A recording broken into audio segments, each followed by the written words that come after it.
आज 16 मे गुरुवार. सर्वांना शुभेच्छा. वसुदेव सुतं देवं कंसचाणूरमर्दनं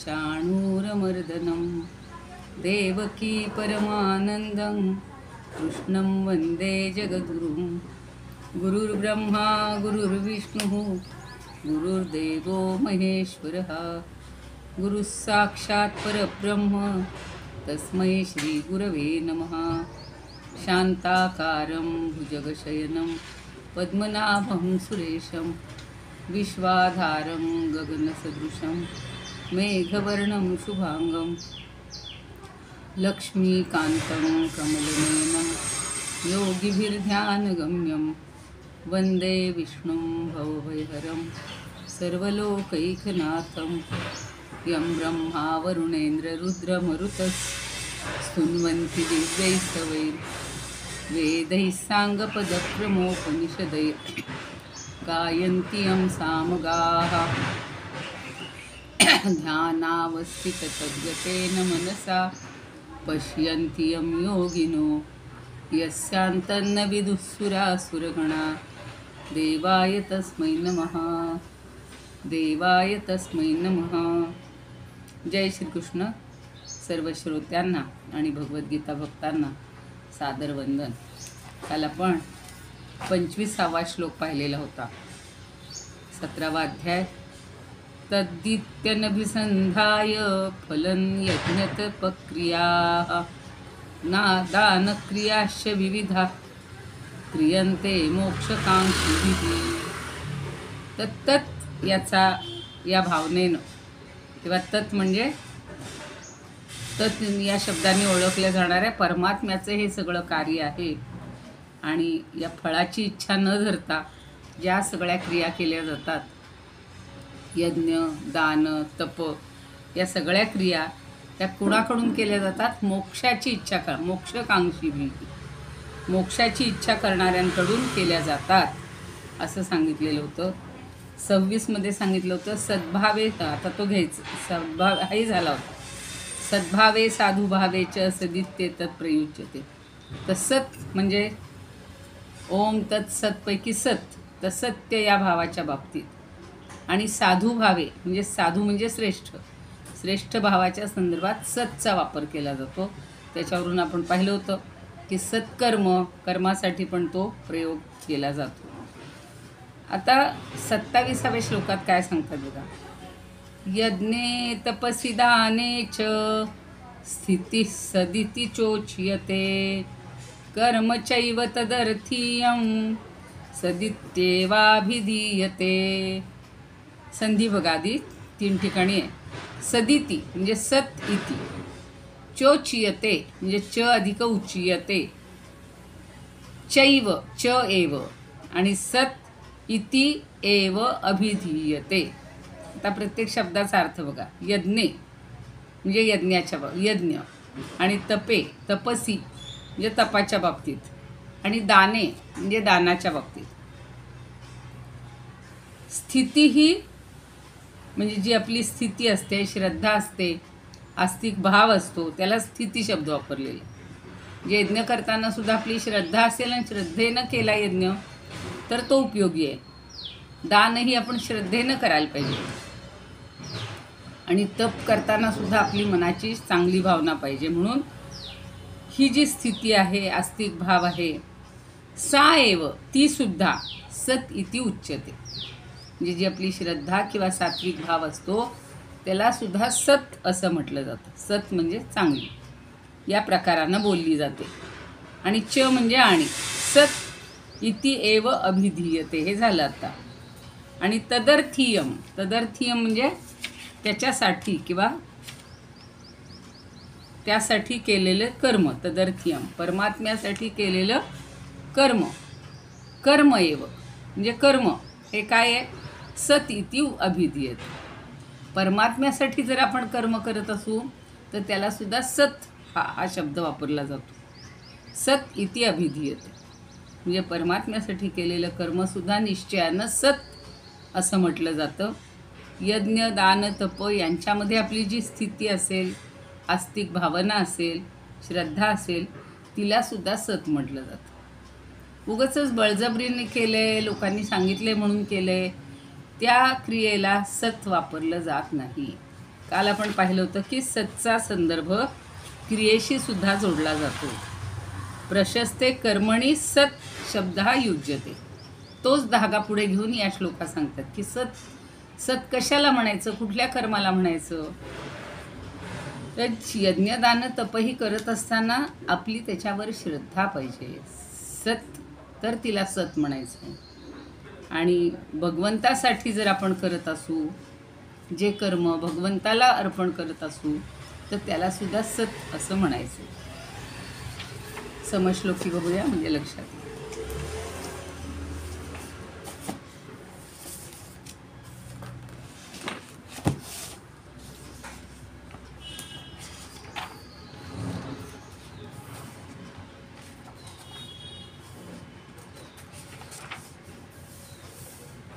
यज्ञदान तपे किंवा कर्मे जी त्यास साधक, वागणे ह्या परी त्यात सत्कार फळ बोलिले. सत्कार म्हणजे सत करणारं, कार म्हणजे करणारं. सत्कार फल बोलिले. तुकाराम महाराज म्हणतात, सत्या शब्दे साधू तेही झाले सिद्ध. सत्या शब्दे साधू तेही झाले सिद्ध. न लगे कर्मबाध ब्रह्मत्वात, स्थिती त्याची सुज्ञा यज्ञदानी तपे. तो तव चिद्रूपी तच्छब्दार्थ, तच्छब्दार्थ ब्रह्म सतैसे बोलीजे. कदा न उरीजे महामौन, मौन तेही गेले आटले जीवपण. शिवसाक्ष खूण म्हणे तुका.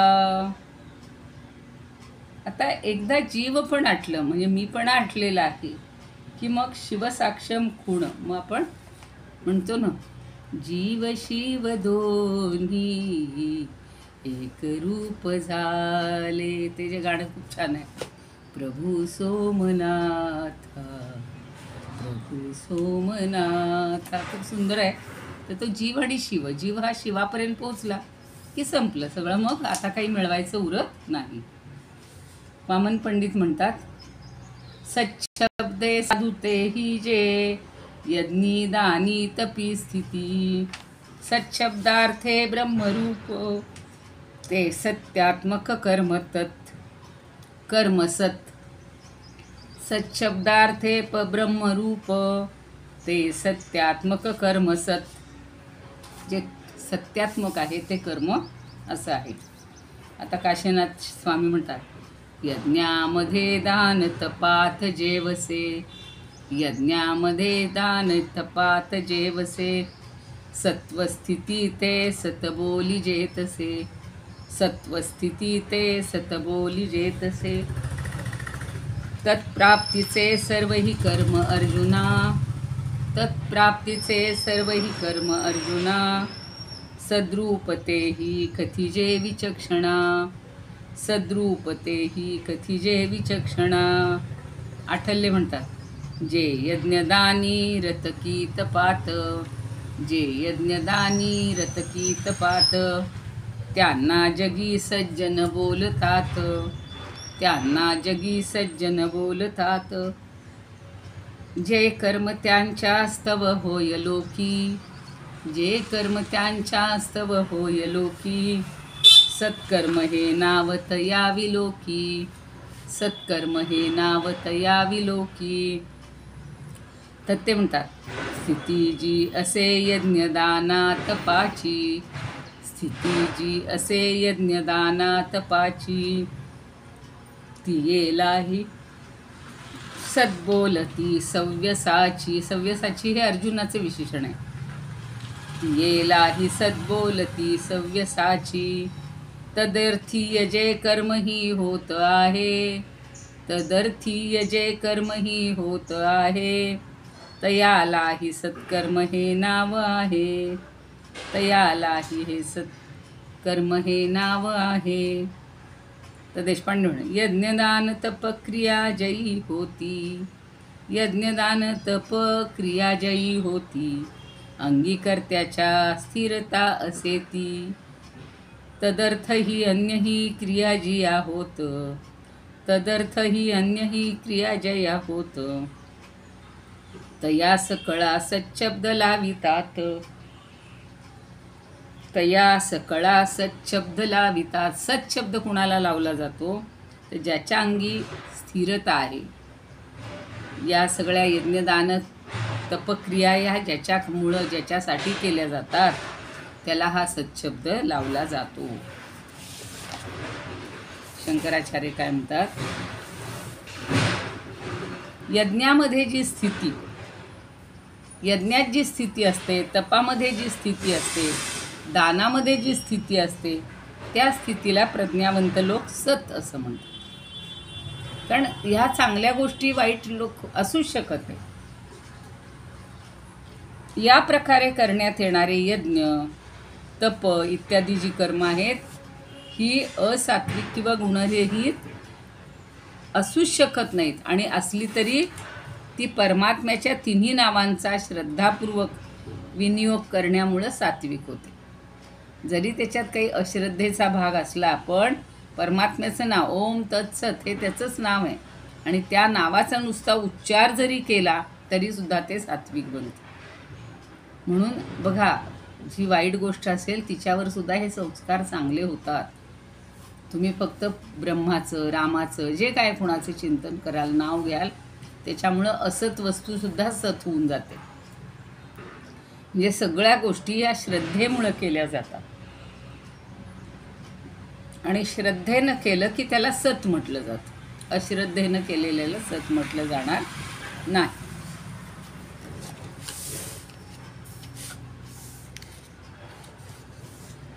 आता यज्ञ, दान, तप या कृती करणं याला सत म्हटलेलं. कारण काय की ही सृष्टी सगळी ब्रह्मस्वरूप आहे. ब्रह्माशिवाय सृष्टीत दुसरं काहीच नाही आणि स्थूल रूपानं केवळ ब्रह्मच अभिव्यक्त झालेलं असतं. म्हणून भगवंतांनी म्हणलेलं आहे बघा की मी यामध्ये सगळ्यामध्ये आहे, सगळ्यांमध्ये मी भरून राहिलेलो आहे आणि या सृष्टीचा विकास, धारण, पोषण, लय हे सगळं ब्रह्मामुळंच होतं. आणि सृष्टीच्या विकासासाठी, धारण पोषणासाठी जे जे कार्य केलं जातं तेही ब्रह्मरूपच असतं. ब्रह्म नित्य यज्ञात यज्ञे प्रतिष्ठितम असं म्हणलेलं आहे ना, की ब्रह्म हे नित्य यज्ञामध्ये प्रतिष्ठित असतं असं भगवंतांनी मागच सांगितलेलं नित्य. आणि ब्रह्म सच्चित आनंद आहे म्हणून यज्ञ, दान, तपसुद्धा कसं आहे? सच्चित आनंद रूप आहे. सृष्टीच्या विकासामध्ये सुद्धा, धारण पोषणामध्ये सुद्धा यज्ञ, दान, तप हे सतत कार्य चालूच असतं. कारण जीवो जीवस्य जीवनम आपण म्हणतो की या नियमानुसार प्रत्येक म्हणजे एक जीव दुसऱ्या जीवाचं जीवन असतो, नाही का? बगळा माशाला खातो, बगळ्याला आणि कुणाची भीती, तसं उंदीर मांजर, मांजराला कुत्रं, कुत्र्याला आणि वाघ. म्हणजे हे चक्र चालूच राहतं, एकाला दुसरा खाऊन टाकतो. या सर्वांचं परमेश्वरानं उत्तम प्रकारे नियोजन केलेलं असतं. नाही तर मग काय, मुक्तपणे कुणीच प्राणी फिरू शकला नसता. अशी जर सतत भीती बाळगली असती की मी जर बाहेर पडलो तर हे मला खाईल, ते मला मारेल, ते अमकं करेल. पण ही योजना सगळी भगवंतांनी छान करून ठेवलेली आहे. समाजरचना केलेली आहे, चातुर्वर्ण्याची व्यवस्था केलेली आहे आणि त्यामुळे जो तो आपल्या बुद्धीनुसार, ज्ञानानुसार, शरीरानुसार, शारीरिक ताकदीनुसार सेवाभाव करतो किंवा कर्म करत असतो. आणि एकेका वर्णाचा स्वीकार करावा, समाजाच्या व्यवस्थेला, सुव्यवस्थेला हातभार लावावा. एकाच वेळेला तिन्ही वर्णांची, 2 वर्णाची कामं आपण करू नये. कशासाठी? तर चातुर्वर्ण्यमय असृष्टम गुणकर्म विभाग अशा असं भगवंतांनी सांगितलेलं आहे की त्याच्या ठिकाणी असणाऱ्या गुणानुसार, कर्मानुसार ही सगळी विभागणी केलेली आहे. आता काय करतात तर समाजाचं रक्षण करण्यासाठी क्षत्रिय कार्य करत असतात. वैश्य हे यज्ञ तप करून व्यापार करतात. समाजातील उरलेल्या वर्णांना संसार उपयोगी वस्तू पुरवतात, हे वैश्य किंवा व्यापारी. शूद्र नेहमी तिन्ही वर्णांची सेवा करतात, असं एक ठरवून दिलेलं आहे. आणि त्या चारी वर्णांच्या यथायोग्य प्रकारे आचरलेल्या कर्मांनी समाजाचा म्हणजेच ब्रह्मरूप सृष्टीचा विकास होत असतो. जर व्यवस्था सगळी ढासळली तर सगळीकडे अनागोंदी माजेल, कुठं स्थैर्य राहणार नाही. आता बघा, शेताची सगळी कामं शेतकरी करत असतो, पण तो जी कर्म करतो ती फक्त स्वतःच्या सुखासाठी करतो का? नाही, इतरांचं पण सुख त्यात अवलंबून असतं. तर ही सगळी कर्म जी आहेत ही सगळी सत्स्वरूपच आहेत. देवपूजा करणाऱ्याला जे पुण्य मिळतं ते देवपूजा न करतासुद्धा कर्म करणाऱ्याला मिळू शकतं. आता बघा, घरात 4 माणसं असली तर एक जण पूजा करणार, दुसरी बाकीची कामं करणार, असं एक ठरलेलं असतं. म्हणून ज्ञानदेवांनीसुद्धा भगवंताचं मनोगत जाणून ओम तत्सत याचं खूप सुंदर मोकळेपणानं स्पष्टीकरण केलेलं आहे. ते म्हणतात, प्रत्येक कार्याच्या आरंभी ओम तत्सत या अक्षराचा प्रयोग केला तर सगळी कामंही ब्रह्मरूप होत असतात, ब्रह्माकार होतात. आणि त्यामुळं कर्मापासून उत्पन्न होणारी फळंसुद्धा ब्रह्माकारच असतात, ब्रह्मरूपच असतात. आणि ती कर्म कर्त्याला भोगावी लागत नाहीत. म्हणजे फक्त देवाचं नाव घेऊन केलं तर आपण बंधनात पडत नाही आहे. जन्ममरणाच्या खोल गर्तेत कधी पडावं लागणार नाही. आणि म्हणून ज्ञानदेवांनी जर आपण सांगितल्यासारखं जर आपण वागलो की रोजच्या जीवनात याचा उपयोग करायचा.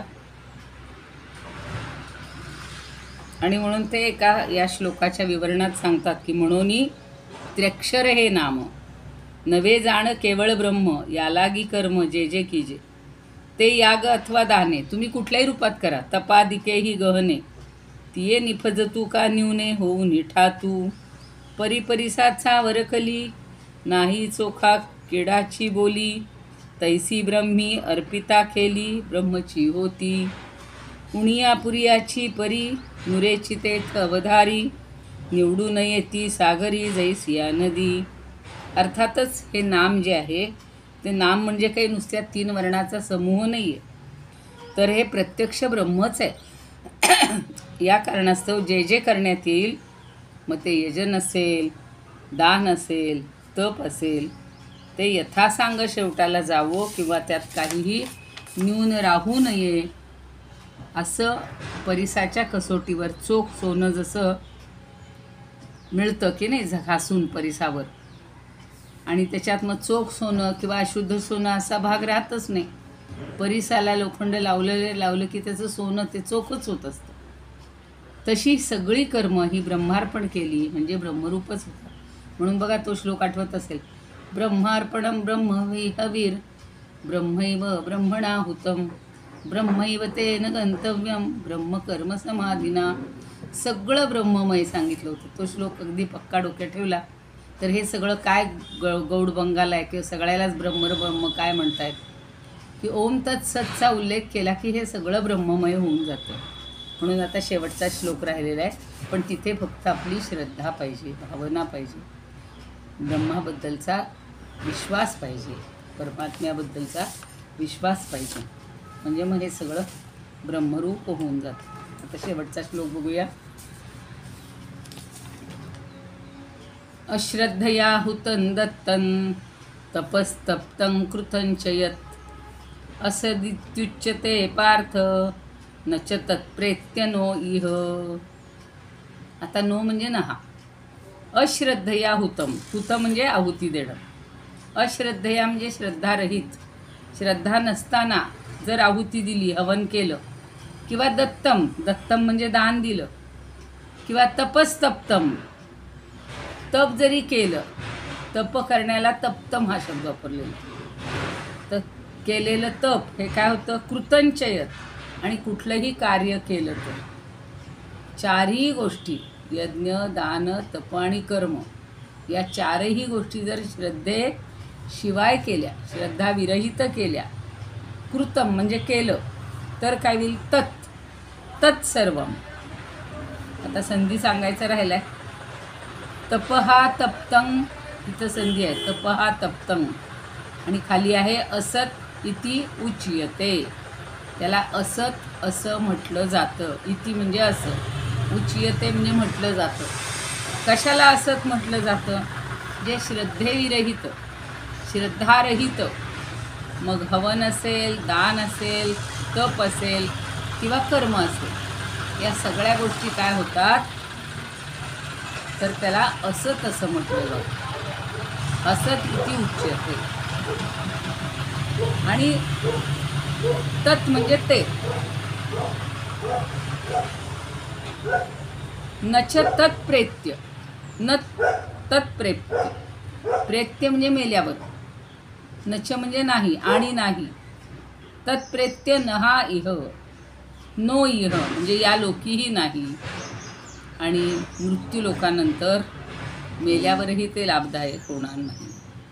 म्हणजे तुम्ही अश्रद्धेनं जर काही करत असाल तर तुम्हाला इथे आत्ता जीवन जगत असताना या लोकीही त्याचा फायदा मिळणार नाही, किंवा पुढच्या म्हणजे स्वर्गलोकी किंवा आपला जो पुढचा लोक मिळाला असेल तिथंही आपल्याला काहीही लाभदायक होणार नाही. म्हणून प्रत्येक गोष्ट श्रद्धेनं करायची. श्रद्धा महत्त्वाची. श्रद्धेशिवाय केलेलं हवन, श्रद्धेशिवाय केलेलं दान, श्रद्धेशिवाय केलेलं तप आणि श्रद्धेशिवाय केलेलं शुभ कार्य हे सगळं असत म्हटलं जातं. आणि म्हणूनच ते इहलोकी आणि परलोकीसुद्धा फलदायक होत नाही. ओम तत्सदिति श्रीमद्भगवद्गीतासु उपनिषत्सु ब्रह्मविद्यायां योगशास्त्रे श्रीकृष्णार्जुनसंवादे श्रद्धात्रयविभागयोगो नाम 17. श्रीकृष्णार्पणमस्तु. शुभं भवतु. हरये नमः. हरये नमः. हरये नमः. कृष्णाय वासुदेवाय हरये परमात्मने प्रणतः क्लेशनाशाय गोविंदाय नमो नमः. आता आपण समश्लोकी बघूया आणि मग त्यावरचं थोडंसं विवरण बघू.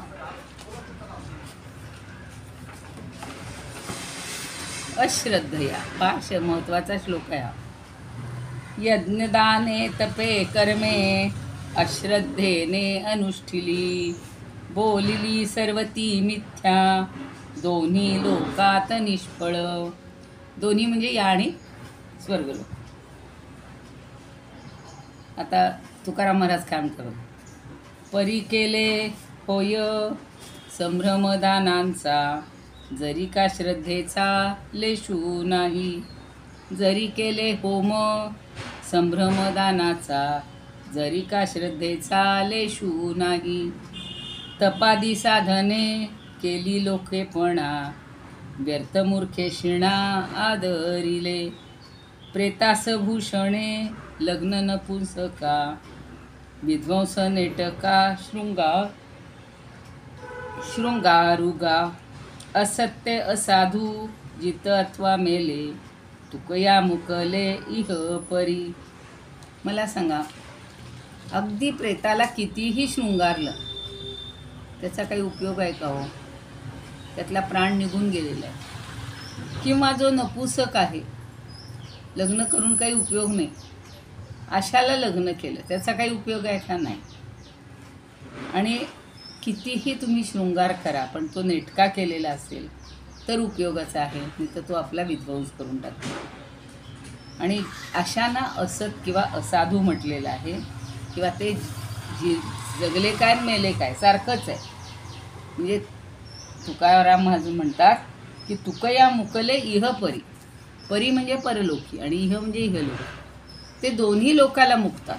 इथेही त्यांना काही साधत नाही, सुख नाही, समाधान नाही, शांती नाही, कारण त्यांचं चित्त एका जागी नाहीच आहे. परमेश्वरावर बिलकुल श्रद्धा नाही. आणि मग नंतर म्हणतात ना, करून करून भागलोन देवपूजेला लागलो. खूप लोक नंतर त्या मार्गाला लागतात आणि म्हणतात आत्तापर्यंत आमचं चुकलं. लोणवलेकर महाराजांनी तर किती जणांना सांगितलं आहे की बाकी काही नाही, तुम्ही रामनाम घ्या, तुमचं काम चालू राहू द्यात, बाकी सगळे उद्योग चालू राहू द्यात. लोक म्हणतात आत्ता वेळ कुठे? अरे वेळ काही वेगळा काढावा लागतच नाही. तुम्ही जे कर्म करता त्याच्यात तुम्ही फक्त नाव घ्या, म्हणजे आपलं मनही शांत राहतं, कुठेतरी विश्वास राहतो आणि आपल्याला जे मिळायचं ते आपोआप मिळतं. ते मागावं लागत पण नाही देवाला. जो हवंय ते फळ आपल्या पदरात बरोबर टाकतो, चांगलं दान टाकतो. असं मी तर नेहमी म्हणते की आपल्या पदरात देवाकडून चांगलं दान मिळतं आणि त्याचे अनुभव जे चांगलं करतात त्यांना नक्कीच येतो. श्रद्धेनं करायला पाहिजे, अश्रद्धेनं काही उपयोग नाही. म्हणून विनोबासुद्धा सांगतायत की यज्ञताने तपे कर्मे अश्रद्धेने अनुष्ठिली, बोलिली सर्वती मिथ्या, दोन्ही लोकात निष्फळ. ती दोन्ही लोकात निष्फळ आहेत आणि त्याच्या ठिकाणी फक्त श्रद्धा नाही, एवढं एक महत्त्वाचं कारण आहे. काही जण म्हणतात बघा, असे ज्योतिषी शास्त्रावर जास्त विश्वास असलेले येतात. काय बरं मग अशी ऐकलं ना, म्हणजे असं हे केलं म्हणजे सांग काम्या नो नम्या, एवढं करा की एवढंच करा. ते वेगळ्या संदर्भात होतं उदाहरण, पण नेमकं काय करायचं हे स्वतःचं डोकं चालवायचंच नाही आणि भगवंतावर विश्वास ठेवायचाच नाही. असं केल्यावर तुम्हाला काहीच प्राप्त होणार नाही. बघा आता नातू म्हणतात, श्रद्धा मनी नसुनी जे यजिले दिलेही, श्रद्धा मनी नसुनी जे यजिले दिलेही. यजिले म्हणजे यज्ञ केला आणि दिले म्हणजे दान केलं, पण श्रद्धा मनामध्ये नाही. केले तपोनी तपवा कृतकर्म काही. अगदी तप करून तप केलं म्हणजे तप भरपूर तिथे कष्ट करून तप केलेलं आहे, किंवा कर्मही केलं, कुठलंही कर्म केलं. नारायणाविण असत म्हणता तितेची, नारायणाविणा असत म्हणता तितेची. मेल्या जिते फणी निरर्थक सव्यसाची. कुठलंही कर्म हे मग कसं आहे? अरे सव्यसाची अर्जुना, का बरं त्याला सव्यसाची म्हणले? मागं मी सांगितलं होतं, सव्य म्हणजे डावा, उजव्या हाताने असा धनुष्यबाण ताणलं जातो, पण त्याला कौशल्य होतं की तो डाव्या हातानेही बाण मारू शकायचा, धनुष्य हे ताणू शकायचा, आणि म्हणून त्याला सव्यसाची म्हणले. मराठी म्हणतात, करीती जरी यज्ञदाने तपेही, करीती जरी यज्ञदाने तपेही, परी त्यात श्रद्धा कशी तीही नाही, अशी सर्व कर्मे फुकाचीच जाती. अशी सर्व कर्मे फुकाचीच जाती. परालोकी या लोकी व्यर्थ होती, परालोकी या व्यर्थ या लोकी होती. ती इथंही व्यर्थ जातात आणि पुढच्याही कुठल्याच लोकामध्ये ती यशस्वी होत नाहीत. डॉक्टर निमकर म्हणतात, नसोनी ही श्रद्धा कुणी आचरिले, नसोनी ही श्रद्धा कुणी आचरिले, जरी कर्मयज्ञात पादान दिले. काय काय केलं? यज्ञ दिलं, दान दिलं, तप केलं, कर्मही केलं, पण श्रद्धा नाही. असत्कर्म ते होय त्या मूल्य नाही, असत्कर्म ते होय त्या मूल्य नाही. ये मृत्यूलोकी पुढे वा मुळीही, ये मृत्यूलोकी इहे इथे वा पुढेही. इह म्हणजे येते, त्याला कुठंच गती नाही आहे, कुठंच समाधान नाही आहे. शंकराचार्य म्हणतात, श्रद्धेशिवाय केलेलं हवन, श्रद्धा शून्यपणे ब्राह्मणाला केलेलं दान, केलेलं कुठलंही तप, आणखी काही श्रद्धेशिवाय जे कर्म किंवा स्तुती कराल, नमस्कार कराल, प्रत्येक कार्य कराल, ते भगवंताशिवाय काही उपयोग नाही. माझी प्राप्ती व्हावी साधन मार्गाने वरवर केलेलं कर्म असत आहे असं सांगितलं जातं, कारण ते अत्यंत कष्टमय असून साधू पुरुषांकडून त्याची निंदा केली जाते, कारण मरणानंतर ते फळ देत नाही आणि या लोकीसुद्धा सुखदायक होत नाही. आत्ता आपले जीवन चालू आहे तेव्हाही त्या कर्मामध्ये यश येत नाही किंवा ते सुखदायक होत नाही. म्हणूनच म्हणतो मी, करून करून भागलो, खूप केलं, आता काही आपल्याच्यानं होतच नाही. पण खूप करण्यापूर्वी तुम्ही खूप श्रद्धा ठेवायला पाहिजे, थोडी तरी श्रद्धा पाहिजे, आणि श्रद्धेनं केलेलं सगळं त्या भगवंताला पोचतं. आणि म्हणून ते अत्यंत कष्टमय असून सुद्धा साधू पुरुषांकडून त्याची निंदा केली जाते, कारण त्याला मरणानंतरही फळ येत नाही आणि या लोकी सुद्धा त्याला सुखदायक होत नाही. माणूस विचार करत नाही की मी हे कसं तरी ओढतोय, नुसतं त्याला ढोर मेहनत म्हणतात तशी लोक करतात आणि त्यांचं एक ठिकाणी कुठं चित्त स्थिरच नसतं.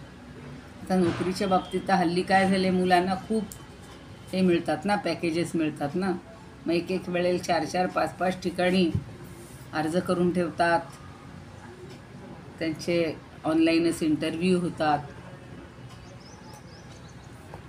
आणि त्यातले बारकावे आपल्याला कळले नाहीत तर मग इहलोकी त्यांना सुख मिळत नाही. पण श्रद्धा पाहिजे की मी हे जे करतोय हे अत्यंत भगवंताला प्रिय असं आहे आणि जे करीन ते भगवंतासाठीच करीन, अशा भावनेनं जर केलं तर त्याला सगळीकडे यश मिळत राहतं. असे हे आता त्याच्यामध्ये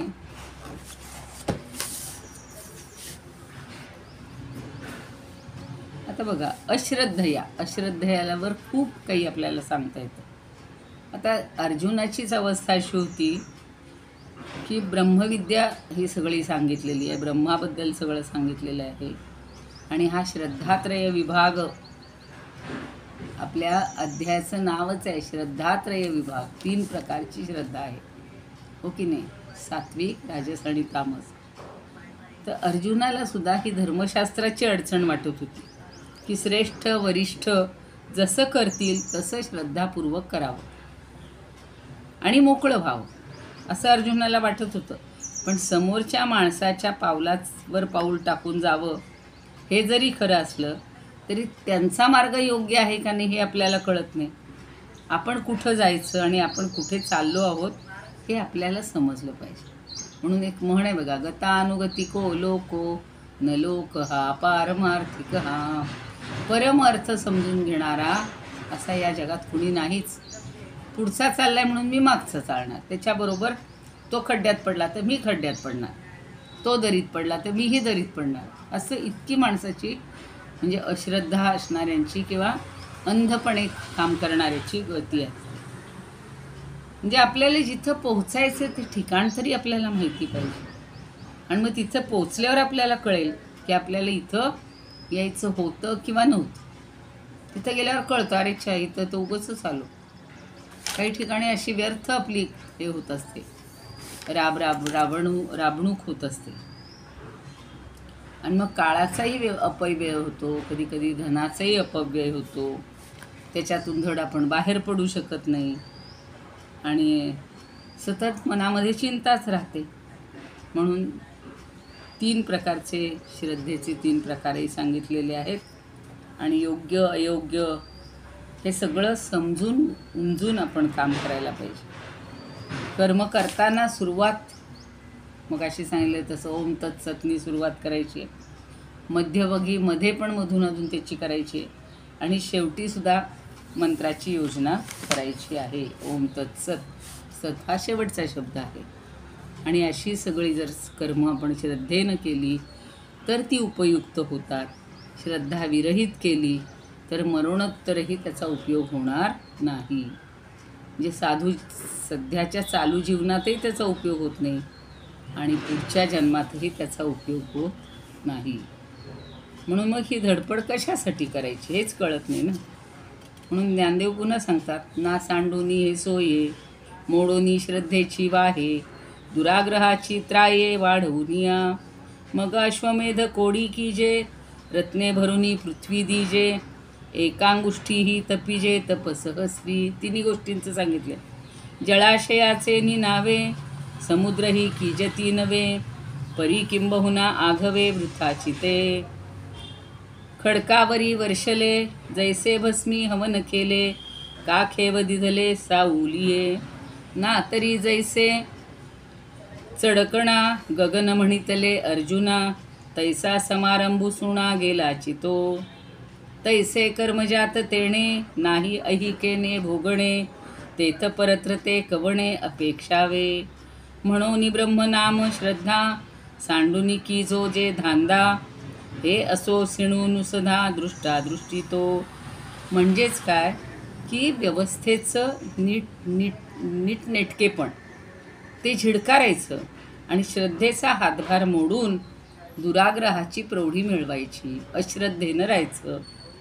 मग तुम्ही करोडो गणती म्हणजे अगणित अश्वमेध केले किंवा सगळ्या रत्नांनी भरून खचून पृथ्वीदान केली, अख्खी पृथ्वीदान केली किंवा सहस्र तपांपर्यंत एका अंगठ्यावर उभं राहून जरी तप आचरलं, तलाव तळी इतकी मोठी बांधावी की जणू काही दुसरे समुद्रच आहेत, पण अशा सगळ्या गोष्टी त्या निष्फळ आहेत. केवळ श्रद्धा विरहितम कर्म. आता हे चांगलं लक्षात ठेवायचं आहे. अश्रद्धया हुतम, तसंच श्रद्धया विरहितम कर्म पण सांगितलेलं आहे की त्याचा काहीही उपयोग होणार नाही. प्रत्येकानं श्रद्धेनंच सगळ्या गोष्टी करूयात. भगवंतानी श्रद्धेविना जीवन व्यर्थ आहे म्हणून आपण 17वा आपलं 12वा अध्याय नेहमी म्हणतो श्रद्धया, सगळं श्रद्धेनं करायला पाहिजे. मग आपलं आयुष्य हे चांगलं होऊन जाईल. आणि अर्जुनाच्या निमित्तानं भगवंतानी आपल्या प्रत्येकाच्या हृदयात ही श्रद्धा जागवलेली आहे. श्रीकृष्ण गीतारूपी अमृताचा स्रोत जसं काही सगळ्यांसाठी खुला केला आहे, मोकळा केलेला आहे आणि हजारो वर्ष होऊन गेली तरीसुद्धा त्याच्यामध्ये आपल्यासारखे जीव हे न्हाऊन निघत आहेत. तर आपण त्याचा आनंदाने स्वीकार करूया. आणि श्रद्धेया परयोपेतास्ते मे युक्ततमामता, पहिलंच श्लोक 12व्यातला श्लोक आहे की जे श्रद्धेनं युक्त होऊन जे करतात ते मला फार प्रिय असतात. आता या 17व्याचा थोडासा आढावा आपण उद्याला घेऊयात आणि 18व्याला प्रारंभ करू. योगेशं सच्चिदानंदं वासुदेवं व्रजप्रियं धर्मसंस्थापकं वीरं कृष्णं वन्दे जगद्गुरुं. कृष्णाय वासुदेवाय हरये परमात्मने प्रणतः क्लेशनाशाय गोविंदाय नमो नमः. ओम पूर्णमद पूर्णमिदं पूर्णात् पूर्णमुदच्यते पूर्णस्य पूर्णमादाय पूर्णमेवावशिष्यते. ओम शांती शांती शांती.